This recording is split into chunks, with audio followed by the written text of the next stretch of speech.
The gene news channel पे आपका स्वागत है। जैसा कि आपको हम हर रोज़ जींद की ताज़ा खबरें देते रहते हैं, जिससे कि आपको जींद शहर के बारे में पता चले क्या चल रहा है और क्या हो रहा है, क्या होने वाला है।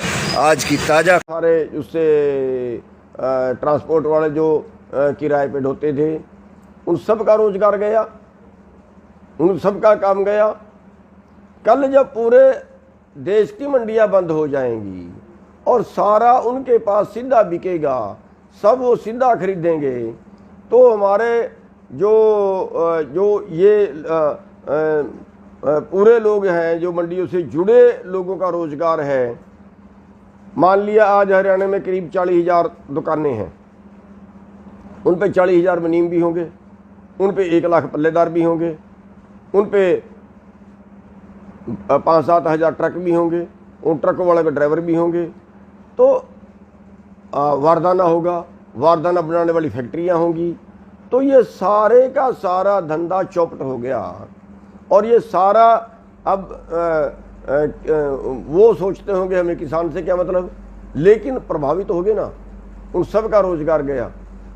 और ऐसे ही करके ये पूरे देश का जो बिजनेस है, जब चंद लोगों के पास जाएगा, वो कम से कम भाव पे खरीदेंगे। पैदा करने वाले को ये नुकसान हुआ कि वो ज़्यादा से ज़्यादा भाव पे कैसे बेचेगा। मान लिया बासमती है, अब अगर मंडी बंद हो जाती है तो बासमती का उच्चतम रेट, उसकी बोली कैसे लगवाए, कोई रास्ता नहीं है, वो लुट गया। वही बासमती जब उनके गोदाम में चली गई, मान लिया पूरे देश की बासमती अंबानी ने खरीद ली, पूरे देश की बासमती अडानी ने खरीद ली, खरीदते हैं ये।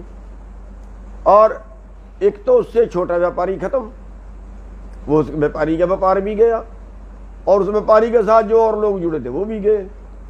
फिर वो बासमती मॉल में चली गई। अब वही चावल आपको फिर 200 रुपये किलो में मिलेगा। अभी हो रहा है, आपके सामने है, 200 रुपये किलो में मिलेगा। उपभोक्ता की जेब से गया ज़्यादा पैसा, और पैदा करने वाले की जेब में गया कम से कम पैसा। आपके उदाहरण सामने है, जैसे पीछे दाल में हुआ, खरीदी 50 रुपये किलो, बेची 200 रुपये किलो। अभी आपके सामने प्याज में हुआ, खरीदा 8 रुपये किलो, बेचा 80 रुपये किलो। अब वो जो 80 रुपये किलो खरीदा, वो किसान ने नहीं, वो सब ने खरीदा। उसमें हमारे मजदूर भाई भी थे। कभी ये नहीं देखा कि इस पे SC ST वालों को, जो हमारे दलित भाई हैं, उनको कम भाव पे मिलेगा, व्यापारी उसको ज़्यादा भाव पे मिलेगा, या शहर वाला उसको कम भाव पे मिलेगा, गांव वाला उसको ज़्यादा भाव पे मिलेगा। सब लूटे, और आगे भी सब लूटेंगे। ये है पूरे देश का खेती व्यापार चंद लोगों के हवाले कर देना। और जब चंद लोगों के हवाले कर देंगे तो ये समझो फिर ये आंदोलन जो है, ये हर भोजन खाने वाले का आंदोलन है। जो भोजन खाता है, ये हर उस आदमी का आंदोलन है। और जब ये हर उस आदमी का आंदोलन है, तो फिर वो घर क्यों बैठे हैं? आज शहर वाले भाई वो घर क्यों बैठे हैं? इस आंदोलन में क्यों नहीं आते?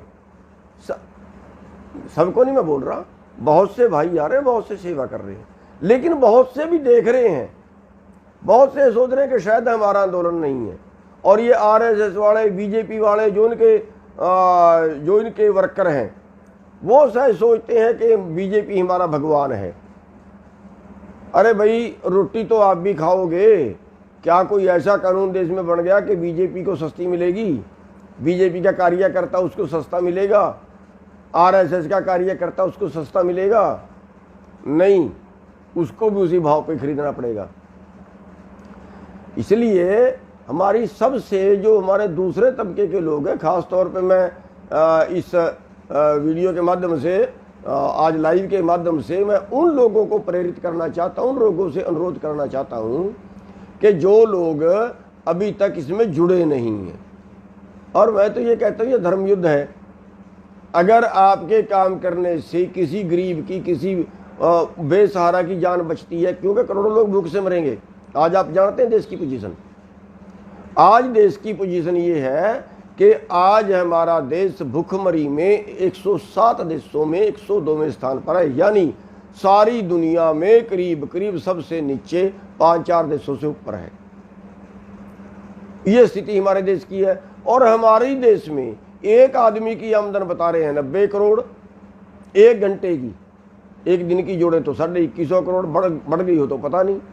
लॉकडाउन में सारे देश की आमदन गई, लेकिन अंबानी की आमदन 73% बढ़ी। कैसे भाई?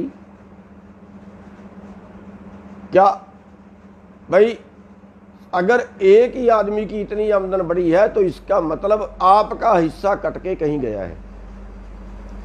इसलिए ये आंदोलन जो है ये देश का आंदोलन है, ये देश को बचाने का आंदोलन है। अब कई जगह बात फैलाते हैं कि ये तो किसानों का आंदोलन है, फिर जाटों में बात आ जाती है, फिर धर्मवाद में बात आ जाती है, पंजाब वालों का है, ये सिखों का है।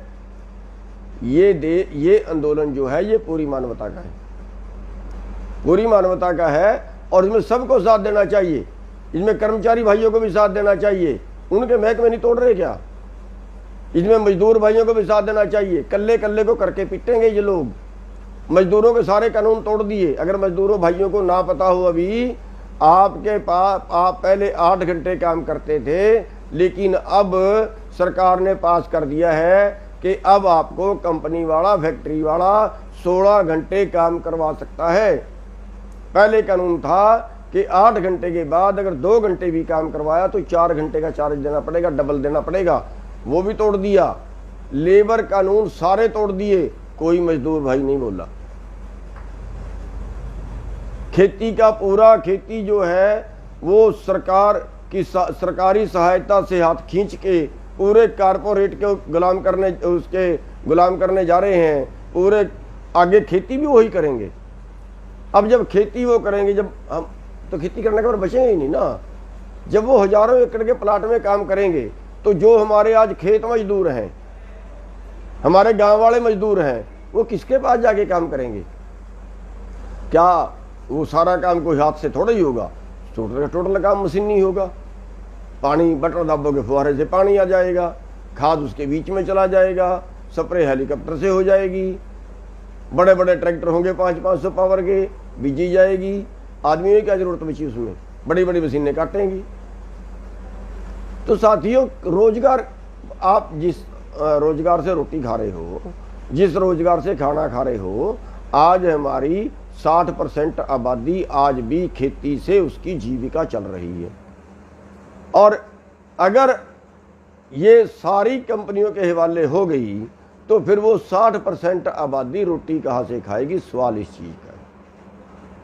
रोटी तो सारी खाते हैं, उनका रोजगार जाएगा 60% का, और जो बाकी के 40% बचे उनको और महंगा मिलेगा। तो साथियों, आज हमें सबको इकट्ठा होकर चलने की जरूरत है। मैं फिर बेनती करता हूँ, हमें कोई तनख्वाह नहीं मिल रही यहाँ, कोई चौधर के लिए नहीं बैठे यहाँ। सबकी लड़ाई है, सबकी लड़ाई है, हर किसान की, हर मजदूर की, हर दुकान वाले की। मैं तो ये कहता हूँ हर भारतवासी की लड़ाई है। और जो आज ये आरएसएस वाले, बीजेपी वाले ये शायद ये सोचते हैं ना कि उनके विरुद्ध लड़ाई है, नहीं। समझिए, आप समझिए, आपकी हमारे से ज़्यादा जिम्मेवारी है, आपकी हमारे से ज़्यादा जिम्मेवारी है। आप उस पार्टी के बीच में बैठे हो, आपकी हमारे से ज़्यादा जिम्मेवारी है। अगर ये देश बिका, उसमें कहीं ना कहीं पाप आपको भी लगेगा। अगर ये इन कानूनों से गरीबों की जान गई, उसका पाप आपके सिर भी जाएगा। इसलिए अपनी पार्टी को मनाइए या छोड़ के आ जाइए, रिजाइन करिए पार्टी से। क्या मनवा रहे हो? क्या कर देगी वो पार्टी आपका? ये जो एमएलए एमपी हैं जिनको मिनिस्ट्री नहीं मिली, कुछ नहीं, क्या चलो एमपी बन गए, आप एमएलए बन गए, चलो आप 2 साल रह लोगे, 4 साल रह लोगे, फिर उसके बाद स्वर्ग मिलेगा? गाँवों में भी नहीं घुस पाओगे। ये हाल होगा आपका। अरे इज्जत से जिए, सम्मान से जिए, ये देश को बचाइए। बहुत मुश्किल से जो है वो आज़ादी मिली थी, और ऐसे मतलब केवल अपने राज के लिए, अपनी सत्ता के लिए लोगों को मार दें, लोगों को कंगाल कर दें, फिर तप से राज और राज से नरक। वो होता है। इसलिए जो भाई वर्कर हैं वो छोड़ के आना शुरू हो जाएं और नरक से बचें। आपके जो है देश सबका है, मानवता की दृष्टि से आप देखिए, आप ये ना देखिए कि आपका राज है, आप सरकार से काम ले लोगे, काम निकलवा लोगे। अरे भाई हमारे सारी सरकारें विरुद्ध रहती हैं, फिर हम भी तो जी रहे होंगे। अगर आप सरकार में नहीं रहोगे तो फिर क्या हो जाएगा। इसलिए मेरी आरएसएस वालों से, मेरी बीजेपी वालों से इनसे बेनती है, ये सत्ता छोड़ के आइए और इस आंदोलन में शामिल होइए, पुण्य कमाइए। और जो हमारे दलित भाई, हमारे मजदूर भाई, जाति भेदभाव मिटा दीजिए, बिल्कुल मिटा दीजिए। अब वो वक्त नहीं है जाति के नाम पे लड़ने का, धर्म के नाम पे लड़ने का, बरादरी के नाम पे लड़ने का। अब तो आपके सामने मछली की आंख की तरह केवल कारपोरेट नजर आना चाहिए। अब एक बात और बता दूं आपको, अगर ये आंदोलन हारे, केवल किसान नहीं हारेगा, फिर ये हिंदुस्तान हारेगा। जिस हिसाब से अमीर और अमीर हो रहा है ना, जिस हिसाब से उसकी गति बढ़ रही है, और गरीब हो रहा है, जिस हिसाब से उसकी गति बढ़ रही है, अति चिंताजनक है। अति गंभीर हालत में देश चला गया है। साथियों, अभी आपके पास टाइम है, इस आंदोलन में जुड़िए। और सरकार जिस तरीके से कह रही है ऑपरेशन क्लीन करेंगे, हम फिर चेतावनी देते हैं सरकार को कि आप ऑपरेशन क्लीन करेंगे तो उससे पता नहीं हम तो क्लीन होंगे कि नहीं होंगे, लेकिन बीजेपी को जरूर क्लीन कर देंगे। घुसने नहीं देंगे किसी एक को भी, गांव में ऐसी हालत बना देंगे फिर इनकी। तो इसलिए सरकार को हम चेतावनी भी देते हैं कि इस ऑपरेशन के चक्कर में, मारने के चक्कर में, गोलियां मारने के चक्कर में मत पड़िए। हम तो दे दें कुर्बानियां, कोई बात नहीं, मार दोगे आप, कितने को मार दोगे पता नहीं, लेकिन उसके बाद जो आपकी स्थिति होगी वो अति चिंताजनक होगी। इसलिए ये गलती मत करिए। हम कुछ नहीं मांग रहे, हम अपना अधिकार मांग रहे हैं और केवल जिंदा रहने का अधिकार मांग रहे हैं। अगर आज मैं पूछना चाहता हूं बीजेपी से, अगर कौन सा कानून बना दिया आपने, कोई धर्म कर्म बचा है क्या? अगर आज कोई नेता सेंटर का, स्टेट का बीमार हो, 2 करोड़ रुपए का इलाज कराए, अरबपति है, अमेरिका में जाके इलाज कराए तो फ्री है, क्या आज देश की जनता के लिए वो सुविधा है? अगर 20 लाख रुपए किसी के इलाज पे लगे तो उसके पास सारी प्रॉपर्टी तो 2 लाख की नहीं है, 20 लाख का इलाज करा लेगा। क्या सुविधा दी, कैसे जिंदा बचे? अरे स्कूल भी बेच दिए, कुछ तो शर्म कर लेते, स्कूल भी बंद कर दिए, सब कुछ सेल पे लगा दिया।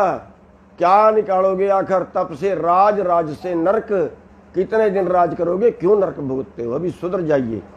ये जो कह रहे हैं ना ऑपरेशन क्लीन करेंगे, ये करेंगे, वो करेंगे, करिए जो करना है। हम तो जो कुर्बानियां देने के लिए ही आए हैं घर से। आप जो बनता है करिए, और लेकिन उसके जो बाद के रिजल्ट होंगे उन पर ध्यान मार लीजिए पहले।